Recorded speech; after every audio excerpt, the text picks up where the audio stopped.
Good morning everyone. आवाज आ रही है तो आप सबका बहुत बहुत स्वागत है एडुटेरिया एप्लीकेशन के जीत बैच में। और साथियों, बिहार एसएससी सीजीएल O4 के लिए बहुत ही शानदार क्लासेस का आगाज एक बार फिर से एडुटेरिया एप्लीकेशन पर हो रहा है और जिसकी पहली क्लास मैं आप लोगों के साथ आज यहां पर उपस्थित हूं।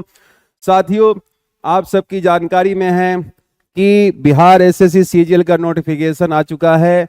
दूसरी चीज, अच्छा खासा पोस्ट है और आपको एक बड़ा मौका है इस बार बिहार में सरकारी नौकरी को प्राप्त करने का। और उस संदर्भ में आप आ चुके हैं एडुटेरिया के एप्लीकेशन पर। ये फ्री क्लासेज आप लोग के लिए होगी, सभी को अवेलेबल होगा, जो ही बच्चे होंगे आउटसाइडर भी आप इस क्लास को देख सकते हैं, हमारे कंटेंट को देख सकते हैं। और आप देखेंगे कि बहुत ही शानदार एक बैलेंस टीम बनाई गई है एडुटेरिया टीम के द्वारा, जहां पर आपको आपके लिए अवेलेबल कराई जाएगी। अगर आप देखें तो पूरे जीएस, मैथ्स, रीजनिंग सब की पावर पैक क्लासेज आप यहां पर देख पाएंगे। ठीक है, सपना कुमारी जी, सुधांशु, लैपटॉप में भी क्लास चलता है मेरे भाई। मनीष, टैब में भी क्लास चलेगी, ऐसा कोई भी दिक्कत की बात नहीं है। ठीक है, इंद्रजीत, चलिए तो यहां मैं आप लोगों को बताना चाहूंगा, छोटा सा ब्रीफ, ज्यादा नहीं, क्योंकि आज हमें क्लास स्टार्ट करनी है। ध्यान दीजिएगा, ये एक मतलब कंसाइज करके आपको टॉपिक्स निकाले गए हुए हैं हमारी स्पेशल टीम के द्वारा, टेक्निकल टीम के द्वारा, जिनका फोकस्ड है। कोर्स तो हम लोग पूरा कवर कर रहे हैं, तो फोकस्ड उन्होंने बताया कि इन सब टॉपिक से ही question mostly Bihar SSC CGL में पिछले जो 3 एग्जाम हुए हैं उनमें आपको हुए हैं, क्वेश्चन आए हैं। बिहार दरोगा से ज्यादा फॉर्म भरा जाएगा। रवि, बिल्कुल आपकी बात सही है मेरे भाई। ठीक है, कि बिहार दरोगा से ज्यादा फॉर्म भरा जाएगा, थोड़ा सा नॉलेज अच्छा लेकर करना पड़ेगा। ठीक है, तो एक बार इसको रीड कीजिए, मैं स्टाइलिश आपका अरेंज करके क्लास आज स्टार्ट करने वाले हम लोग। कौन सा, जैसा कि आप इसमें देख पा रहे हैं कि भारत एक परिचय दिखाया गया हुआ है साथियों। ठीक है, भारत एक परिचय आप देख रहे हैं, यहीं से आज हम लोग क्लास की शुरुआत करेंगे। एक बार रीड कीजिए तेजी से स्क्रीन को सभी साथी यहां पर, और हम लोग क्लास को आगे लेकर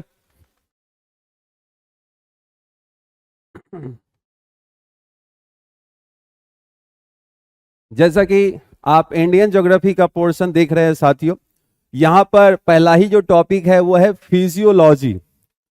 फिजियोलॉजी, जिसको कि आज हम लोग स्टार्ट कर रहे हैं। भारत की भूवैज्ञानिक संरचना, एक क्वेश्चन फिक्स होते हैं इस टॉपिक से। आज जिस टॉपिक की हम शुरुआत कर रहे हैं, एक प्रश्न फिक्स होते हैं, ध्यान रखिए। क्लास का A4 साइज मिलेगा, ये आप सब लोग बिल्कुल निश्चिंत रहिए। देखिए, ध्यान रखिएगा, ये आपको रिटन में हम लोग यहां पर दे रहे हैं। देखिए, daily class notes A4 sheets आपके लिए 40। अब भैया जो भी टेक्निकल टीम है, अब सोचो कि मेरे नोट्स को बनाने हैं तो थोड़ा टफ तो लगता ही है ना बनाने में। फिगर वगैरह इतने सारे होते हैं, जो भी है, फैक्ट्स है, कंसेप्ट है, तो उसको डिजाइन करके A4 शीट्स में देने में लगभग 2 दिन तो आपको चाहिए, वो अपलोड आपको हो जाएगा। ठीक है, प्रत्येक विषय के समाप्ति पर रिवीजन बुकलेट, ये सब आपको दिया जा रहा है। ऐसा कुछ भी नहीं है जो आपको अवेलेबल नहीं है। ठीक है, आप देखेंगे वीकली टेस्ट भी है, फुल लेंथ टेस्ट भी। यहां पर आपको बताऊं कि 10 फुल लेंथ टेस्ट भी आपको पीटी एंड मेंस दोनों के लिए दिए जाएंगे। सबसे बड़ी चीज साथियों, मैं आप लोगों को अगर बता दूं कि अब आपको तो पता है कि कोर्स जो आपके लिए है, इसमें हमने पीटी और मेंस दोनों को रखा हुआ है, तो एक साथ दोनों की तैयारी होगी। कोई ये ना सोचे कि हम पीटी अलग से पढ़ेंगे, मेंस अलग से पढ़ेंगे। यहां पर क्वेश्चंस के वेरिएशंस अगर आप देखेंगे तो देखिए जरा ध्यान से कि ज्योग्राफी की हम अगर बात करते हैं तो प्रीलिम्स में 8 क्वेश्चन आपके सामने देखने को मिल रहे हैं। मतलब कि प्रीलिम्स में, पीटी में तो 8 क्वेश्चन फिक्स है यहां से। हाँ, यहां पर सीजीएल 1 में ज्यादा था, सीजीएल 2 और सीजीएल 3 में आपको कम है। तो अराउंड लेकर चलिए कि ज्योग्राफी में 8 क्वेश्चन तो प्रीलिम्स में, और 15 क्वेश्चन के आसपास हम लोग टारगेट करके चलते हैं मेंस में। यही टारगेट होगा, इससे ज्यादा क्वेश्चन तो बनेंगे नहीं, 10 से 15 के बीच में वेरी करेगा। ठीक है, क्लियर है? तो ये आपको ध्यान रखने की जरूरत है। ये सारे फीचर्स आपको क्लास में अवेलेबल रहेंगे, तो किसी प्रकार का कोई भी भ्रम मत रखिए। इस कोर्स के साथ अगर आप जुड़ रहे हैं, अगर आपने अभी तक नहीं परचेज किया है तो जरूर परचेज कर लीजिएगा। बहुत ही शानदार प्रैक्टिस के साथ आपका कोर्स यहां पर हम लोग कवर करेंगे, ठीक है। चलिए साथियों, और छोटा सा ब्रीफ मैं आप लोगों को कर दूं। ये अपनी टीम है जहां Praveen sir, modern history and Bihar special sir की भी सेवा इस बैच में मिल रही है। और क्या चाहिए, जनरली सर की क्लास बीपीएससी में चलती है, आपके लिए सर बिहार एसएससी में भी पढ़ाएंगे। और बताइए, ठीक। देन आप देखिए वरुण सर इकोनॉमिक्स बीपीएससी में ही पढ़ा रहे हैं, आपके लिए इनकी सेवा इस बैच में भी अवेलेबल है। Ritesh sir ancient and medieval history को लेकर यहां पर होंगे। And then Sakshi ma'am general science के टॉपिक को लेकर यहां पर अवेलेबल होंगी।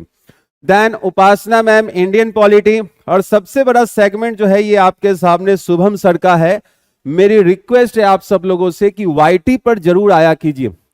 शाम को 6:30 बजे वाईटी पर आप देखिएगा शुभम सर की प्रैक्टिस चलती है। तो क्लास में आप कंटेंट पढ़ते चलिए और प्रैक्टिस सर के साथ वाईटी पर करते चलेंगे तो बेहतर रहेगा।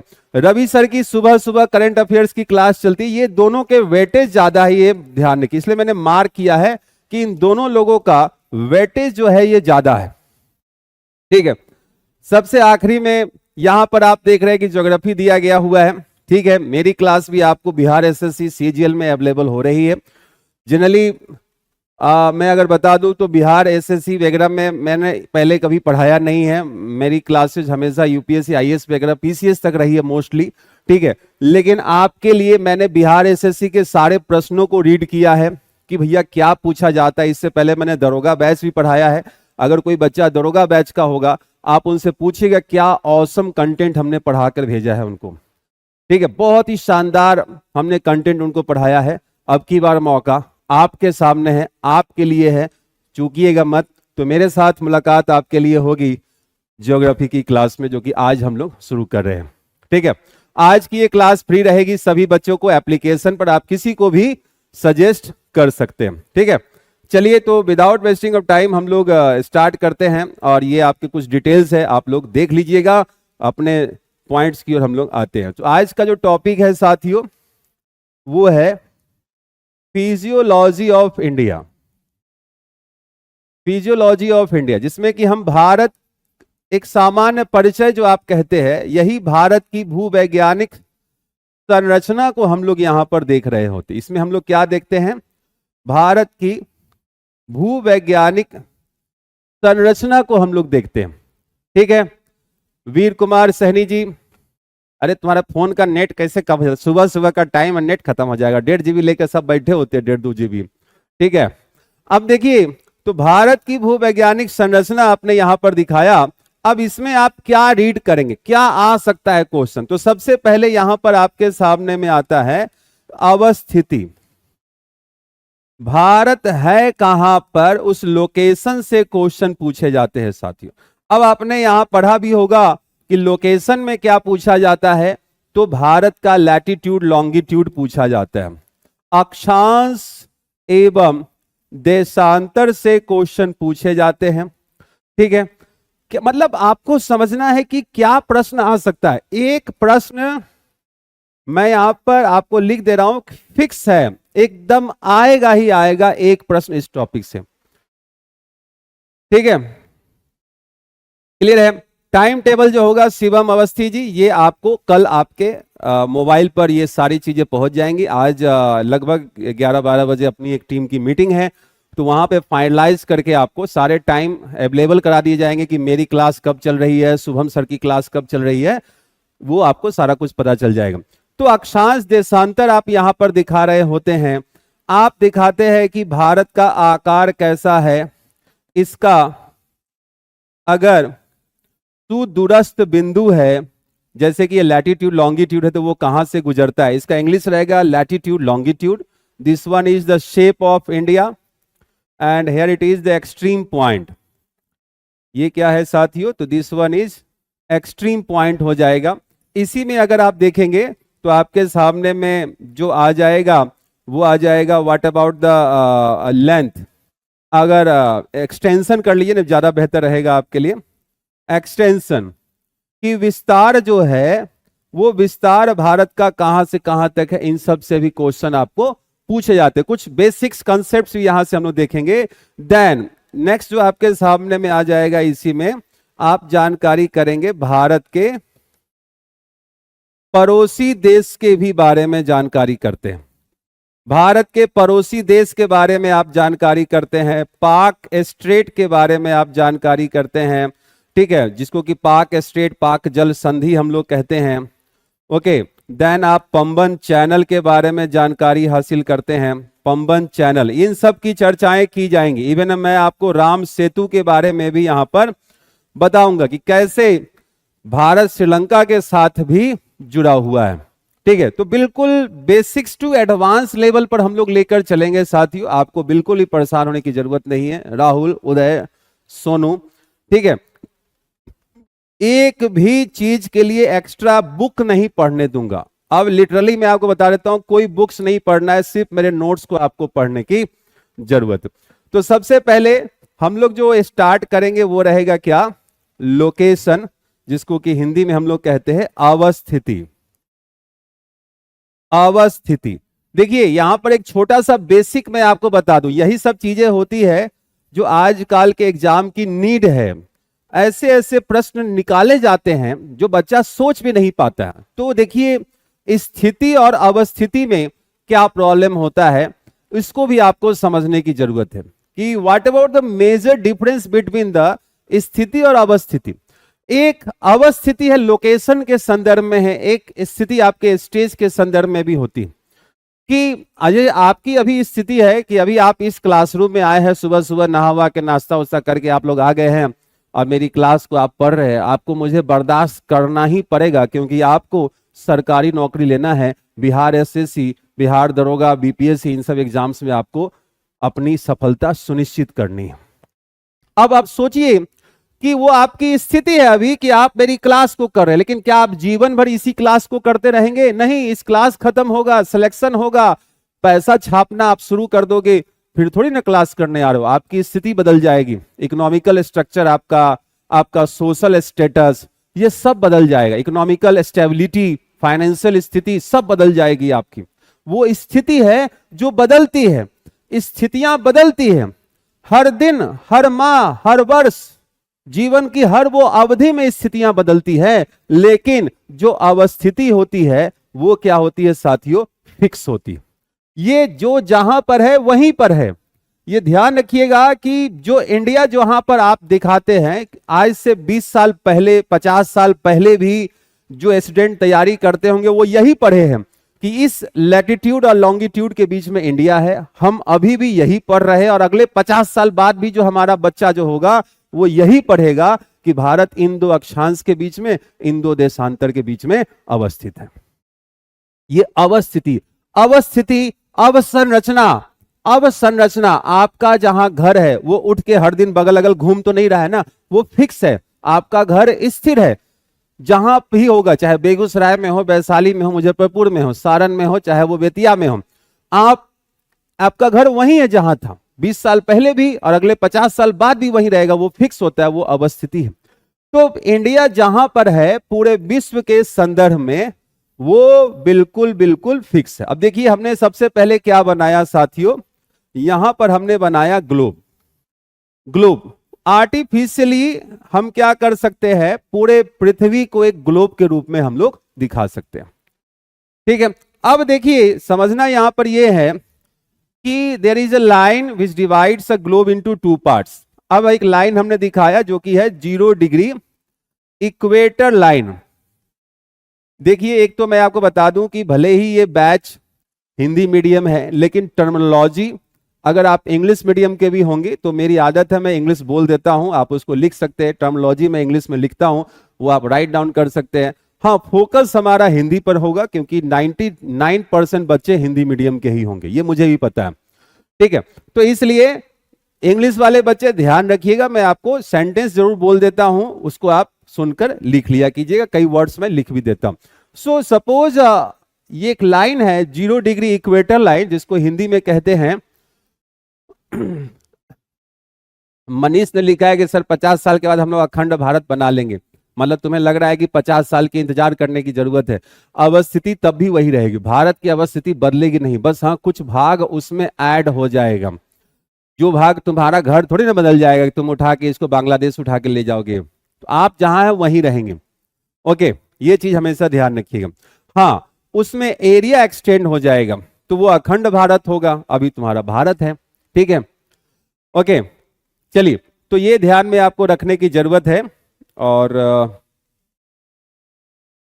ओके, तो यहां से आगे हम लोग मूव करते हैं और देखते हैं कि क्या और आपके लिए चीजें। देखिए, अब यहां पर मैं आपको कंसेप्ट समझा रहा हूं, समझिएगा कि ये जितनी भी रेखाएं जो है, ये सारी रेखाएं पैरेलल आपको देखने को मिल रही। All latitude lines are parallel lines. मैं आपको बताऊं, हरियाणा पीसीएस में एक क्वेश्चन पूछा गया था। देखिए, क्वेश्चन आपको पकड़ने पड़ते हैं। देखिए, हरियाणा पीसीएस का एक क्वेश्चन मैं आपको बताता हूं। पाकिस्तान को लेकर क्या ही करोगे मुन्ना भाई, पाक नापाक रीजन को लेकर क्या करना, पापी धरती है, छोड़ दो उसको।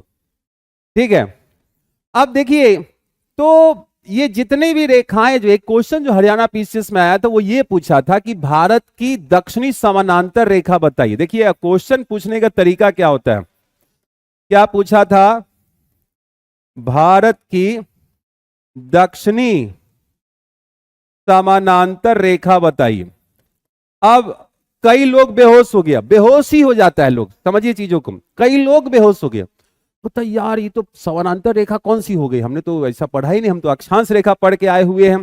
ठीक है, अब पॉइंट ये है कि जितनी भी अक्षांश रेखाएं हैं, सभी अक्षांश रेखा समानांतर रेखा होती है, ये हमेशा ध्यान में रखिएगा। तो आपने दिखा दिया। अब देखिए कि ये लॉन्गिट्यूड लाइन है, समझिएगा कि ये क्या है साथियों, ये है आपको अक्षांश रेखा। बहुत ही बेसिक के साथ मैं आपको सारा चीज यहां पर करवा दूंगा, और याद रखिएगा कि बहुत ज्यादा आपके दिमाग पर प्रेशर भी नहीं पड़ेगा, आप इजीली उसको मेमोराइज कर सकते हैं, क्योंकि विद पिक्चराइज यहां पर इफेक्ट आपके सामने में होगा। शिवम अवस्थी, अच्छा, चलो, अगर आपने पढ़ा है तो बड़ी अच्छी बात है। उस संस्थान के जीएस स्पेशल बैच की शुरुआत ही मैंने किया था और मेरी ही टीम थी वहां पर। चलिए, कोई नहीं, उसकी चर्चा नहीं कर रहे हैं हम लोग। यहां पर आइए जरा सा, तो देखिए कि ये जितनी भी जो लाइंस जो है आपको दिखाई जा रही है, जो देशांतर रेखाएं हैं, ये देशांतर रेखाएं इस प्रकार से आपके सामने में हैं। अब आप देखिए, जरा सा ध्यान दीजिएगा, अब मेन पॉइंट पर आएंगे कि समझना ये है आपको साथियों कि जो देशांतर रेखाएं जो होती है, ये आपके सामने में क्या है, देशांतर रेखा है, जिसको कि हम लोग क्या कहते हैं, लॉन्गिट्यूड लाइन कहते हैं, और अक्षांश रेखा को लैटिट्यूड लाइन हम लोग कहते हैं। ठीक है, संतोष कुमार जी, ऐसा है कि अपने नोट्स बनाते चलोगे बेटा तो ज्यादा अच्छा रहेगा। ठीक है, क्लियर है, ध्यान दीजिएगा। अभी अब चूंकि पहला क्लास है, ठीक है, आप कुछ कमेंट कर रहे हैं, आपके कुछ क्यूरीज होंगे, जो वाजिब क्यूरीज है वो उसको हम लोग लिया करेंगे। बाकी अब पूरा क्लास तो ध्यान रखना है, फोकस यहाँ पे करना। मेरी क्लास में कोशिश ये करना है, कमेंट्स आप कम से कम कीजिए, नॉलेज को ज्यादा से ज्यादा अपना बढ़ाइए, ये सबसे ज्यादा ध्यान रखिए। तो हमने देखा कि ये जो समानांतर रेखाएं हैं, ये अक्षांश रेखा है, और ये जो देशांतर रेखाएं हैं, ये सब आपको समानांतर रेखा नहीं है, क्योंकि ये सब जाकर कहां पर मिल रही है, एक भाग विशेष पर जाकर मिल जाती। अब आपके सामने लेकर मैं आ रहा हूं क्या, इंडिया। देखिए, अब ये आपके सामने में आ गया इंडिया। तो आपसे क्वेश्चन पूछा जाता है कि भारत, पहला देखिए जो क्वेश्चन बनता है वो, मतलब आप समझिएगा पॉइंट को, कि इंडिया लाइज इनटू विच हेमिस्फीयर। तो क्वेश्चन बनता है, India lies into north east hemisphere. ठीक है, भारत किस गोलार्ध में है। अब अगर हम लोग पूरे पृथ्वी बनाया तो पृथ्वी एक ग्लोब है, इस ग्लोब को अर्धवृत्त, वृत्त जैसे कि एक मान लेते हैं, सेमी सर्कल के रूप में अगर मान ले हम लोग, अगर सिंपल सा, तो आधा भाग ये हो गया, आधा नीचे हो गया। ये 0 डिग्री इक्वेटर लाइन ने क्या किया साथियों, 0 डिग्री ने नॉर्दर्न हेमिस्फीयर बना दिया, सदर्न हेमिस्फीयर बना दिया। ये जो रेखा जो आपके सामने देखने को मिल रही है, ये रेखा है 0 डिग्री की जीएमटी रेखा। 0 डिग्री की जीएमटी रेखा। अब इस रेखा ने क्या बना दिया, इधर को ईस्ट हेमिस्फीयर बना दिया, इधर को वेस्ट हेमिस्फीयर बना दिया। हिंदी क्या होगा, उत्तरी गोलार्ध, दक्षिणी गोलार्ध, पूर्वी गोलार्ध, और ये रहा आपको पश्चिमी गोलार्ध। ध्यान दीजिएगा, उत्तरी गोलार्ध, दक्षिणी गोलार्ध, भारत किस हेमिस्फीयर में है, नॉर्थ में है। पूर्वी गोलार्ध, पश्चिमी गोलार्ध, भारत किस हेमिस्फीयर में है, पूर्वी में है। तो आपका आंसर क्या बना, भारत उत्तरी पूर्वी, भारत जो है उत्तरी पूर्वी गोलार्ध में अवस्थित है। देखिए यहां पर शब्द हमने क्या लिखा है, अवस्थित है, स्थित शब्द यूज नहीं करना है। क्लियर है, स्थित शब्द यूज नहीं करना, अवस्थित है। क्लियर है। एक चीज ध्यान रखिएगा, अगर आपने इंग्लिश के टर्मिनोलॉजी नहीं पढ़े तो आप परेशान हो सकते हैं एग्जामिनेशन हॉल में, ये ध्यान रखिएगा। बोर्ड पीडीएफ भी मिलेगा बेटा, A4 के साइज के आपके नोट्स भी मिलते जाएंगे, इस सब चीज की परेशानी मत लीजिए, हमने अभी शो किया भी था आपको, लेट हो गया लगता है परम। तो पहला पॉइंट आपके सामने में यही आया कि भारत उत्तरी पूर्वी गोलार्ध में अवस्थित है। ये देखिए आपके सामने में, ये रहा इंडिया का 2 लैटिट्यूड और ये रहा इंडिया का 2 लॉन्गिट्यूड। अब आपने दिखा दिया कि नॉर्थ ईस्ट हेमिस्फीयर में, लेकिन कहां, नॉर्थ ईस्ट हेमिस्फीयर, तो ये पूरा का पूरा नॉर्थ ईस्ट हेमिस्फीयर है। देखिए ये पूरा नॉर्थ ईस्ट हेमिस्फीयर है। अब इस नॉर्थ ईस्ट में भी कहां है, तो अब आपके सामने पॉइंट आएगा, ये देखिए भारत, क्वेश्चन बनेगा किन 2 समानांतर, भारत किन 2 समानांतर अक्षांश रेखाओं के मध्य अवस्थित है। अब ये आपका पॉइंट बन गया। इंग्लिश इसका रहेगा कि India is situated between which 2 parallels of latitude line. English में बोल देता हूं, India is situated between which 2 parallels of latitude line. और आंसर आपका क्या हो जाएगा, आंसर आपका आ रहा है 8 डिग्री 4 मिनट नॉर्थ लैटिट्यूड से 37 डिग्री 6 मिनट नॉर्थ लैटिट्यूड। देखिए ये आपके सामने पॉइंट आया, 8 डिग्री 4 मिनट से 37 डिग्री 6 मिनट एनएल। एनएल का मतलब होता है साथियों नॉर्थ लैटिट्यूड। क्योंकि भारत उत्तरी गोलार्ध में है तो इसको हम लोग क्या कहते हैं, उत्तरी अक्षांश कहते हैं। ठीक है, ये क्या है, तो उत्तरी अक्षांश आपके सामने दिया गया हुआ। ठीक है देवेश, कुल मेरे भाई टेस्ट वगैरह सब होगा, पहले पढ़ लोगे तब ना टेस्ट होगा। ठीक है, समझ रहे हो। जैसे कि आज मैं आपको शाम को मेरी YT पर क्लास लगी हुई है और वो क्लास है भारत की मृदा। अब भारत की मृदा अगर आपने नहीं पढ़ा है तो तुम टेस्ट कैसे दे दोगे। आना जरा सा यूट्यूब पर आइएगा इस शाम में, सभी साथी 8:30 बजे देखिएगा क्या ही क्वेश्चन मैं करा रहा हूं भारत की मृदा से, मजा आ जाएगा आपको क्वेश्चन देखकर भी। ठीक है, तो ये हमने सबसे पहले दिखाया। अब यहां पर एक चीज और होता है, अगर क्वेश्चन में लिख कर दे संपूर्ण भारत, देन राज्य प्लस यूनियन टेरिटरी, और आप दिखाएंगे कि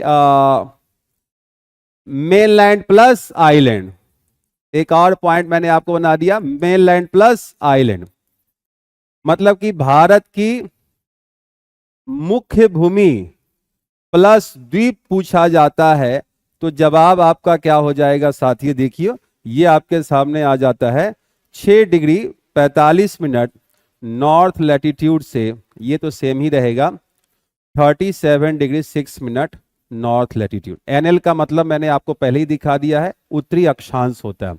अभी ये दोनों चीजें मैं आपको पिक्चर में दिखाऊंगा, पहले लिख लीजिए। ठीक है, दोनों चीजें मैं आपको पिक्चर में दिखाऊंगा। ओके, तो हमने देखा कि भारत, देखिए एकदम बेसिक से मैं चल रहा हूं। आपने अगर जीवन में कभी ज्योग्राफी नहीं पढ़ा होगा तो विश्वास रखिए इस क्लास के एंड होने पर आप जिस एग्जाम को देने जा रहे हैं उससे आप 25 से 30% ज्यादा जान के जाएंगे। ये मेरा विश्वास है और यही विश्वास आप लेकर अपना एग्जामिनेशन हॉल में जाएंगे। Trust me and trust yourself, you are going to read very very very well content. and that will deliver by your mind in your examination hall and you will definitely get selected in upcoming exams. ठीक है. सो हमने देखा कि भारत कहाँ है, क्या है, तो उत्तरी पूर्वी गोलार्ध में है. एक तो आपका ये पॉइंट हो गया. भारत किन दो समानांतर अक्षांश रेखा के बीच में, तो 8 डिग्री 4 मिनट से 37 डिग्री 6 मिनट हो गया. अगर क्वेश्चन में आता है कि संपूर्ण भारत, होल इंडिया और इधर state plus union territory, mainland plus island, तो आंसर आपका होना चाहिए 6 डिग्री 45 मिनट से 37 डिग्री 6 मिनट. ये ध्यान में रखिएगा. यूट्यूब के पीडीएफ अलग से मिलेंगे यथार्थ. आइए अब नेक्स्ट देखते हैं जरा सा. नेक्स्ट जो आपके सामने पॉइंट आएगा, जरा इसको देखिए. अब आपके सामने में आएगा वो ये लिखकर कि भारत किन दो देशांतर रेखाओं के मध्य अवस्थित है. अब देखिए इस तरह से क्वेश्चन आपके सामने बनते हैं जो मैंने आपके लिए फ्रेम किया है. यहां पर मध्य अवस्थित है. India is situated between which two longitude line. India is situated between which two longitude line. और ये आपका जवाब क्या हो जाएगा, 68 डिग्री 7 मिनट्स ईस्ट लॉन्गिट्यूड, क्योंकि भारत जो है ईस्ट हेमिस्फीयर में है, to 97 degree 25 minutes east longitude. तो ये EL का मतलब क्या है, तो साथियों EL का मतलब होता है ईस्ट लॉन्गिट्यूड. क्लियर है. ईस्ट लॉन्गिट्यूड और पूर्वी देशांतर. भारत पूर्वी गोलार्ध में है ना, तो यहां पर आपने क्या लिखा, पूर्वी देशांतर. लेकिन यहां पर क्या समानांतर रेखा है क्या, नहीं है. यहां पर समानांतर रेखा है क्या, नहीं है, क्योंकि समानांतर होता ही नहीं. अब देखिए पिक्चर में ये कहां समानांतर, देखिए जरा सा. अब इनके बीच की दूरी देखिए कम होते जा रही है. तो ये समानांतर कहां पर है बताओ जरा सा. तो इसलिए क्योंकि दो देशांतर रेखाओं के बीच की दूरी इक्वेटर लाइन से पोल्स की ओर जाने के संदर्भ में कम होते जाती, क्योंकि ये सब के सब एक स्थान पर मर्ज हो जा रहा है, इसलिए ये समानांतर रेखा नहीं होती है. और अब आपको इसका जवाब देना है. बताइए अब ये क्वेश्चन, जैसा कि मैंने आपसे पूछा था कि हरियाणा PSC में आया था क्वेश्चन, भारत की दक्षिणी समानांतर रेखा बताइए. 23 से कमेंट करके बताइए. अब ये देखते हैं कि आपकी जानकारी में ये आप इसका जवाब क्या देते हैं. भारत की दक्षिणी समानांतर रेखा क्या होगी, फास्ट ट्रैक में जवाब दीजिए 23 से, फिर आगे की ओर चलते हैं. ठीक है, भारत की दक्षिणी समानांतर रेखा क्या होगी, इसको जरा सा बताइए. नेक्स्ट आते हैं.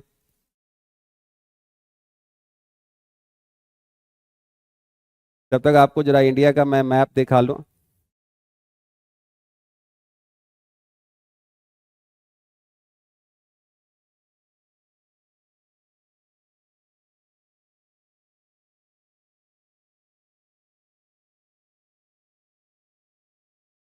अब ये देखिए जो हम लोग इंडिया का मैप जो बना रहे हैं, देखिए मैंने एक बार में कभी भी कुछ ऐसा लगा आप लोगों को, नीरज राज इक्वेटर कहां चला गया रे, एक चीज अभी दिखा रहा हूं, इसी में पिक्चर में दिखेगा आपको. अब हमने क्या क्या दिखाया है, तो भारत का ये अक्षांशीय विस्तार दिखाया गया है, और ये वाला भाग जो है आपके सामने में,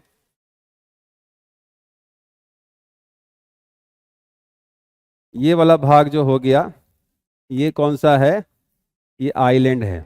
तो समझिए चीजों को अब जरा सा, कि ये जो पार्टिकुलर भाग जो आप जो देख रहे हैं, ये है अंडमान एवं निकोबार. अंडमान एवं निकोबार, यहां पर कुछ आइलैंड्स आपके सामने में होते हैं. ये कौन से हैं, इनको आप दिखाते हैं लक्षद्वीप. ये क्या है साथियों, लक्षद्वीप. ठीक है, मनीष कुमार वर्मा, अभी मैं आपको दिखाऊंगा कि उसका जवाब क्या था. ठीक है, क्योंकि हमने दक्षिणी समानांतर रेखा पूछा है. अब देखिए सबसे पहले जवाब क्या आ रहा है, ये रहा आपको 8 डिग्री 4 मिनट नॉर्थ लैटिट्यूड. ये रहा आपको 37 डिग्री 6 मिनट नॉर्थ लैटिट्यूड. और अभी हमने क्या दिखाया है कि अगर संपूर्ण भारत को लेंगे, द्वीप को भी लेंगे, तो जब द्वीप को ले लेंगे तो जवाब क्या आएगा, यहां पर है 6 डिग्री 45 मिनट नॉर्थ लैटिट्यूड. अब ये भारत का मुख्य भूमि है, समझिएगा, ये भारत का मुख्य भूमि है, मेन लैंड है, जिस पर कि आप अभी विद्यमान है। बिहार, यूपी, जितने भी जो 28 के 28 राज्य आप देखते हैं वो भारत की मुख्य भूमि पर है।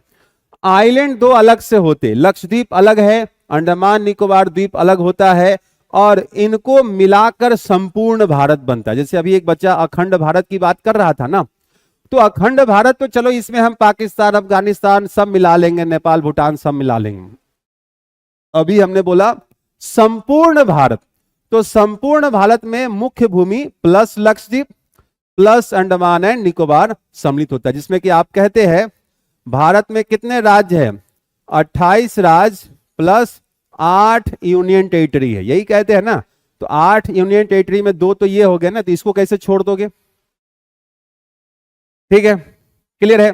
अब देखिए चीजों को समझिएगा कि जो क्वेश्चन पूछा गया था हरियाणा पीसीएस वाले क्वेश्चन पे आ जाइए। भारत की दक्षिणी समानांतर रेखा कितनी हो गई? 8 डिग्री 4 मिनट नॉर्थ लैटिट्यूड। ये आपका आंसर था, 8 डिग्री 4 मिनट नॉर्थ लैटिट्यूड। ये सिंपल सा क्वेश्चन आपसे पूछा गया था और बच्चे इसी में कंफ्यूज कर गए। देखिए भारत की मुख्य भूमि यही है ना, ये है आपको भारत की मुख्य भूमि, और यहां पर इसका लैटिट्यूड कितना है? 8 डिग्री 4 मिनट नॉर्थ लैटिट्यूड। तो साथियों आपके पढ़ने का लेवल ये होना चाहिए, मैं जो पढ़ा रहा हूं उसको समझिए कि मैं क्या पढ़ा रहा हूं। किताब में बहुत सारी चीजें लिखी मिल जाती, ये सब डिटेल्स लिखे मिल जाते, लेकिन ये कंसेप्ट नहीं मिलते हैं कि कैसे पढ़ना है। How to read, how to do a study, that does matter. Dharmendra Kumar ji मेरे भाई लगता लेट से जुड़े होंगे, मैंने शुरुआत में ही बोला है कि आपको रेगुलर शेड्यूल मिल जाएगा। ठीक है, आज आपकी क्लास 10 बजे शुरू हुई है, बाकी आपको रेगुलर शेड्यूल टाइम मिल जाएगी। या तो 8 बजे चलेगी आपकी क्लास, नहीं तो आपकी क्लास हमेशा 10 बजे चलेगी। मैं अभी आपको बता देता हूं, इधर 8 AM और 10 AM, इन दोनों ही टाइम में से कोई एक टाइम मैं आपको, क्योंकि टाइम मुझे ही देना है, टेक्निकल टीम को मैं देने वाला हूं, तो आपके बैच का टाइमिंग मोस्ट प्रोबेबली मैं 8 AM दे दूंगा, और 10 AM पर जो दरोगा बैच चल रहा है वो चलता रहेगा। ठीक है, चलिए, तो अब ये आपको क्लियर हो गया। अब देखिए जरा सा एक और, अब भारत किन दो देशांतर रेखाओं के मध्य में है? तो ये आगे आपके सामने 68 डिग्री 7 मिनट्स ईस्ट लॉन्गिट्यूड, और ये है 97 डिग्री 25 मिनट्स ईस्ट लॉन्गिट्यूड। अब आपको करना क्या है कि इस फिगर को यदि खुद से बना पाए तो बड़ी अच्छी बात है, नहीं बन पाता है तो बाजार में 50 पैसे का जमाना तो चला गया, आप 1-2 रुपए में आपको मैप मिलता है, ब्लैंक मैप, उसको ले करके ये आपके नोट्स में होना ही चाहिए। पढ़ने का अंदाज सीखिए कि कैसे पढ़ना है। पढ़ेगा सब, लाखों लोग पढ़ेंगे, कम से कम कितना लाख लोग फॉर्म भरेगा रे, बताना जरा सा, कितना लाख लोग फॉर्म भरेगा? हमको उतना आइडिया नहीं है बेसिकली, तो आप ही लोग को आइडिया होगा। 10 लाख तो भर ही देगा हमको लगता है। देश की आबादी भी तो देखो ना, हमें तो लगता है कई बार कि 50-60 लाख ना फॉर्म भर दे। बिहार एसएससी है, कौन सी बड़ी चीज है। तो मान लेता हूं कि 10 से 20 लाख लोग फॉर्म भर देगा। अब इस 20 लाख में सबका सिलेक्शन हो जाएगा क्या? आपका होगा, और इसके लिए आपको उस लेवल की मेहनत भी करनी पड़ेगी। ठीक है आशीष, ठीक है, चलिए, तो अभी हमने देखा ये आपके सामने आया। अब आपको समझना क्या है? अब आपको समझना ये है कि अगर ये लाइन यहां से गुजरती है तो इस स्थान का नाम क्या है? ये आपके सामने पॉइंट बनता है कि अगर ये लाइन यहां से गुजर रही है तो इस स्थान का क्या नाम है? कम से कम 15 से 20-30 लाख भाई। अब सोचो जरा सा, एक बच्चे ने लिखा है 30 लाख फॉर्म भरेंगे भाई, 30 लाख फॉर्म में ये आपका आना है, आपका मुस्कुराता हुआ चेहरा। तो इसके लिए थोड़ा मेहनत करना बनता है कि नहीं बनता है? अरे हाँ कि ना, मेहनत कीजिए। सफलता उन्हीं को मिलती है जिसकी तैयारी बेहतर होती है, ये हमेशा ध्यान रखिएगा। सिर्फ पढ़ने से सफलता नहीं मिलेगी। ठीक है, आइए नेक्स्ट हम लोग आ रहे हैं। ये है आपके सामने में एक्सट्रीम पॉइंट। एक्सट्रीम पॉइंट की यहां पर हम लोग बात कर रहे हैं, और ये है सुदूरस्थ बिंदु। सुदूरस्थ बिंदु, सुदूरस्थ मतलब कि एकदम एक्सट्रीम। अगर एक लाइन, आप लोग लाइन सेगमेंट समझते हैं? अरे लाइन सेगमेंट तो समझ में आता होगा ना। ठीक है, हिंदी मुझे नहीं आता है, मैथ्स मैंने इंग्लिश में ही पढ़ा है, तो मैं ज़्यादा नहीं बता सकता इसका हिंदी क्या होता है। लेकिन लाइन सेगमेंट होता है ना, कि जैसे कि दो ये पॉइंट है, इसके बीच में लाइन सेगमेंट है, तो यही ना एक्सट्रीम पॉइंट होगा। यहीं से स्टार्टअप और इंड, स्टार्ट पॉइंट और इंड पॉइंट होता है बेसिकली। तो अब देखिए, तो ये एक्सट्रीम पॉइंट जो है उसी को हम लोग दिखा रहे हैं, नॉर्दर्न मोस्ट पॉइंट, उत्तरी बिंदु। क्या है साथियों, ये आप दिखाते हैं उत्तरी बिंदु। अब भारत का उत्तरी बिंदु कौन सा होगा? ये वाला, दिस वन इज द उत्तरी बिंदु। अब ये क्या होता है, तो देखिए इसको हम लोग कहते हैं इंदिरा कॉल। इसको हम लोग कहते हैं इंदिरा कॉल कहा जाता है। कहां पर है ये? लद्दाख में है, but this area is disputed with Pakistan and it comes into Pakistan occupied Kashmir. Very nice Manish, Manish Kumar Verma ji लिखा। जम्मू कश्मीर नहीं करना बेटा, उसको लद्दाख कर देना। सभी बच्चे का बहुत बहुत स्वागत है। ठीक है,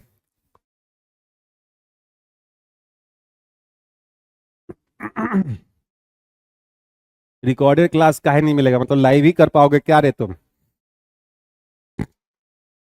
अभी इसको मैं डील करूंगा, पहले चारों पॉइंट में लिख देता हूं, फिर मैं इंदिरा कॉल को डील करके दिखाऊंगा आपको। ठीक है, या फिर आइए एक पॉइंट में दिखाई देता हूं, ऐसा भी क्या ही है। देखिए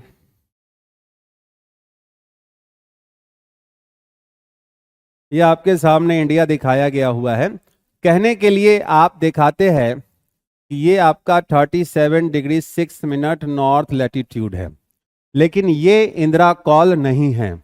इंदिरा कॉल जो होता है साथियों, यहां पर होता है। ये है आपको इंदिरा कॉल। इतना तो हिंदी लिख लोगे ना, मतलब ठीक है, इंदिरा कॉल। ओके, अब ये इंदिरा कॉल जो है, समझिएगा चीजों को, ये पोर्शन है।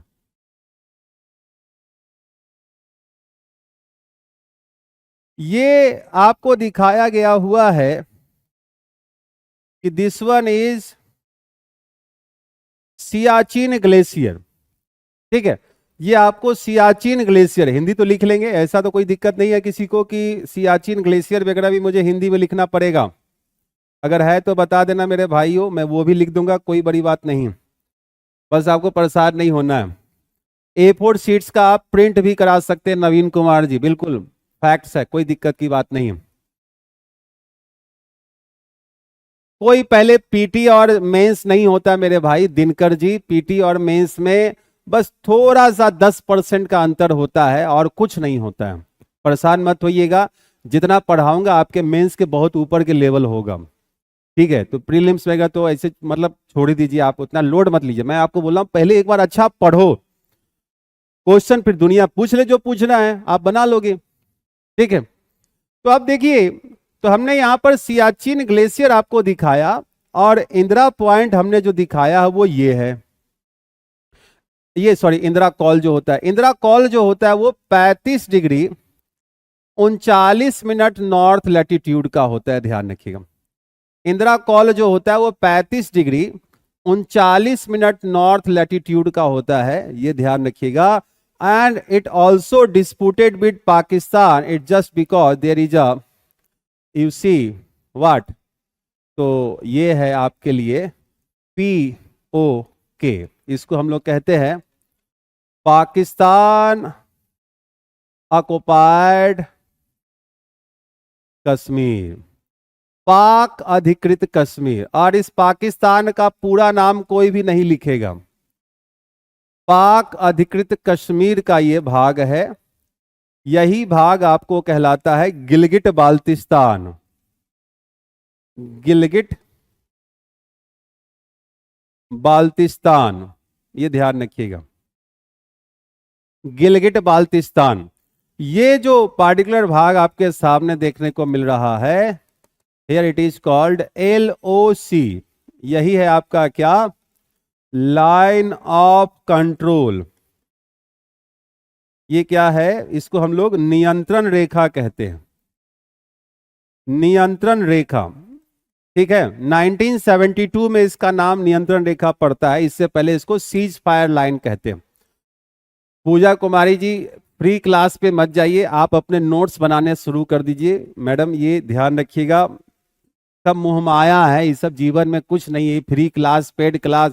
देखो एक बात बता, तुम्हें सिलेक्शन लेना है कि नहीं, अगर एक साल भी आपका सिलेक्शन अगर लेट हो गया तो 12 महीने की सैलरी प्लस जो कमाई है वो सब आपके हाथ से चली गई।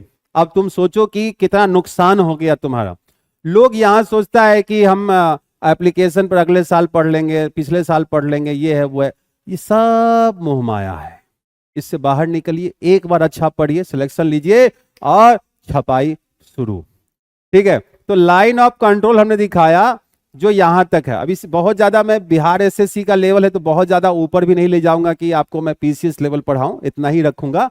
ठीक है, तो ये ध्यान रखिएगा कि ये POK है, गिलगिट बाल्तिस्तान है, और इस लाइन ऑफ कंट्रोल को पहले कहा जाता था क्या, तो इसको कहते थे सीज फायर रेखा। सीज फायर रेखा जो है ये बनाई गई थी यूएनओ के द्वारा, यूएनओ के द्वारा बनाई गई थी सीज फायर रेखा, जिसको 1972 में क्या नाम दिया गया, 1972 में लाइन ऑफ कंट्रोल कहा गया है। 1972 में लाइन ऑफ कंट्रोल कहा गया, ये ध्यान रखिएगा। ठीक है, चलिए वो अलग है दिनकर। अब देखिए कि अब मैं क्यों इसको लिखवाया हूं, अब आपको उस पॉइंट पर आऊंगा, अब आपको समझ में आएगा कि आखिर इसकी क्या जरूरत थी, सर ने ये क्यों लिखवा दिया। कैसा लग रहा होगा कई लोगों की तो PCS पढ़ा दिए। बेटा जब क्वेश्चन आएगा ना तो बुखार उतर जाता है। आजकल के डेट में कांस्टेबल में ज्यादा बढ़िया क्वेश्चन आ जाता है BPSC से, पता है कि नहीं, दरोगा में BPSC से ज्यादा बढ़िया क्वेश्चन आता है। तो उम्मीद करेंगे आपके एग्जाम में भी आ जाए और आप बनाए। मेरे नोट्स पढ़ के जाओगे तो ऐसा तो होगा नहीं कि कोई क्वेश्चन छूटने वाला है, तो वो बना लोगे आप डेफिनेटली। अगर क्वेश्चन पूछेगा वो ये, भारत की अविवादित उत्तरी बिंदु, अब देखिए क्वेश्चन का लेवल मैं आपको सेट करके दे रहा हूं, भारत की अविवादित उत्तरी बिंदु कौन सी हो जाएगी, आंसर क्या हो गया, सियाचिन ग्लेशियर। कहां पर है ये, लद्दाख में है। और इसलिए क्योंकि इंदिरा पॉइंट जो है, ये इंदिरा पॉइंट भी डिस्प्यूटेड है, इंदिरा पॉइंट भी डिस्प्यूटेड है, विवादित है, क्योंकि यहां पर भी आप देखेंगे इस पार्टिकुलर भाग में एक border line, temporary border line है जिसको हम लोग कहते हैं AGPL। AGPL यहां पर एक टेम्पोररी बॉर्डर लाइन है, ध्यान रखिएगा, AGPL, इसको हम लोग कहते हैं एक्चुअल ग्राउंड पोजीशन लाइन। ये आपको हिंदी नहीं इंग्लिश में ही लिखना पड़ेगा, ये मैं पहले ही बता देता हूं, कुछ चीजें ये सब इंग्लिश में ही लिखना चाहिए। ठीक है, क्लियर है, एक्चुअल ग्राउंड पोजीशन लाइन। अब करना क्या है, हमने क्या पढ़ा, भारत का उत्तरी बिंदु कौन सा है, भारत की अविवादित उत्तरी बिंदु कौन सी है, और सियाचिन ग्लेशियर के बारे में कुछ पॉइंट में अभी आपको लिखवाऊंगा जहां से एक क्वेश्चन बनते हैं। सियाचिन ग्लेशियर से एक क्वेश्चन बनने के आसार हमेशा होते हैं, मगर उस पर जाने से पहले जरा सा इसको देख लीजिए। और ये है आपके सामने में, ये वाला भाग जो है ये है अक्साई चीन। ये जो पार्टिकुलर भाग जो आपने दिखाया ये कौन सा है, इसको हम लोग कहते हैं अक्साई चीन। अक्साई चीन कहा जाता है। 1962 का जो वार होता है, 1962 का जो आप वार दिखाते हैं इंडिया चाइना का, उसी वार में यह भाग पूरी तरह से चाइना के पास चला जाता है, ये ध्यान रखिएगा। और यहां पर एक बॉर्डर लाइन जो है, जरा सा इसको देख लीजिए। ये जो बॉर्डर लाइन आप देखते हैं, ये है आपका LAC, LAC line of actual control. एक बार फिर से मैं आपको बता रहा हूं, यह वाला भाग जो है, यह है आपको अक्साई चीन, अक्साई चीन का पार्ट है ये। 1962 में भारत चीन के मध्य युद्ध हुआ था, ध्यान रखिएगा। 1962 में भारत चीन के मध्य युद्ध हुआ था, और इसके बाद यह रेखा के पीछे का जितना भी क्षेत्र है वो पूरी तरह से चीन के क्या है, पास में है। ठीक है, तो यहां पर एक पॉइंट मैं आपको और दिखा देता हूं, वो रहेगा क्या, LAC। LAC जो है लाइन ऑफ एक्चुअल कंट्रोल है। अब जैसे इसका हिंदी क्या हो जाता है, इसका हिंदी होता है वास्तविक नियंत्रण रेखा, और इसे पहले क्या कहा जाता था, तो इसे भी पहले सीज फायर रेखा कहा जाता था। इसे पहले सीज फायर रेखा कहते थे। तो ये LAC नाम कब पड़ा है, इन 1972। ठीक है, 1972 में LOC और LAC दोनों नाम दिए जाते हैं, ये ध्यान रखिएगा। LOC और LAC दोनों नाम 1972 में दिए गए हैं, ये आप ध्यान में रखिएगा। उससे पहले दोनों ही क्षेत्रों के जो सीमा रेखा है, ये सब अस्थाई सीमा रेखा है, ध्यान रखिएगा। टेम्पोररी बॉर्डर लाइन है, ये अस्थाई सीमा रेखा है, टेम्पोररी बॉर्डर लाइन है, ये ध्यान रखिएगा। ये भारत पाक के मध्य में है। AGPL किसके मध्य में हो गया, भारत पाक, और LAC किसके मध्य में हो गया, भारत चीन के मध्य। ठीक है, क्लियर है, सही से जवाब दीजिए। ठीक है, नहीं भाई, मैं नवोदय बैच में नहीं हूं, पहला चीज तो। और अभी आप लोगों की मुलाकात होगी रितेश सर से। रितेश सर पिछले लगभग, मुझे लग रहा है कि पिछले साल ही ज्वाइन किए थे एडुटेरिया एप्लीकेशन और एडुटेरिया चैनल को। तो उन्हीं के कहने पर मैंने कहा कि चलो ठीक है, अभी टाइम था मेरे पास, और हमने कहा चलो ठीक है। उनकी रिक्वेस्ट थी कि नहीं सर आप पढ़ा लीजिए हमारे साथ में, बच्चों की अच्छी एक मतलब पकड़ हो जाएगी ज्योग्राफी। हमने चलो ठीक है पढ़ा लेते हैं, ऐसा भी क्या है। मैकमोहन रेखा LAC रेखा अलग होता है, बिल्कुल बिल्कुल। तो आपको मेरी क्लास मिल रही है, बस उतना पढ़ लीजिए जितना मैं करवा रहा हूँ, उससे ज़्यादा आपको कुछ भी पढ़ने की जरूरत नहीं पड़ेगी। लिटरली आपको बता रहा हूँ, जो आप पढ़ेंगे वो बेस्ट पढ़ेंगे, ट्रस्ट। देखिए, जैसे लोग मंदिर जाते हैं, मंदिर पर कई लोग जाते हैं, बस वो मतलब गए हैं, वो गए तो है, लेकिन मानसिक और अगर देखा जाए तो आध्यात्मिक रूप से वो जुड़े नहीं होते हैं वहां पर। वो गए, प्रणाम किया और चले गए। मगर जब आप मानसिक और आध्यात्मिक रूप से जब आप जुड़े होते हैं, तो वहां की आपको एक energy, you can feel it, तो वो फिर उनको फील होती है, ज्ञान की प्राप्ति होती है, वो चीजों को महसूस करते हैं, एनर्जी को महसूस करते हैं। शिक्षा आपके जीवन में उस जो मानसिक अवस्था है, आध्यात्मिक अवस्था जो है, शिक्षा आपके मन मस्तिष्क को रिचार्ज करती है, आपके व्यक्तित्व का विकास करती है, आपको एक नवीन चेतना का बोध कराती है। तो आपका ट्रस्ट होना जरूरी है सबसे पहले। You have to feel it with मी।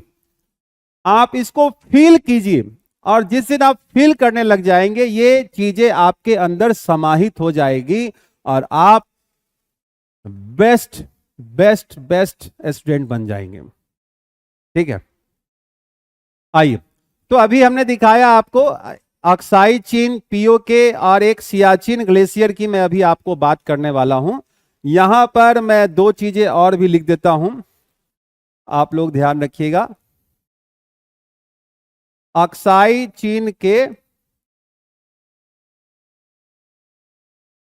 क्षेत्र में ही आप देखेंगे तो यहां पर एक रेखा होती है जॉनसन रेखा एंड मैकडोनल रेखा। याद रखिएगा जॉनसन रेखा और मैकडोनल रेखा किन दो देशों के बीच में है? भारत चीन के मध्य, भारत चीन के मध्य ये राजनीतिक सीमा रेखा थी। अब इसको चीन भी नहीं मान रहा है, तो ध्यान रखिएगा अक्साई चीन और चाइना के क्षेत्र में जॉनसन रेखा मैकडोनल रेखा बनाई गई थी, ब्रिटिश भारत के द्वारा बनाई गई थी,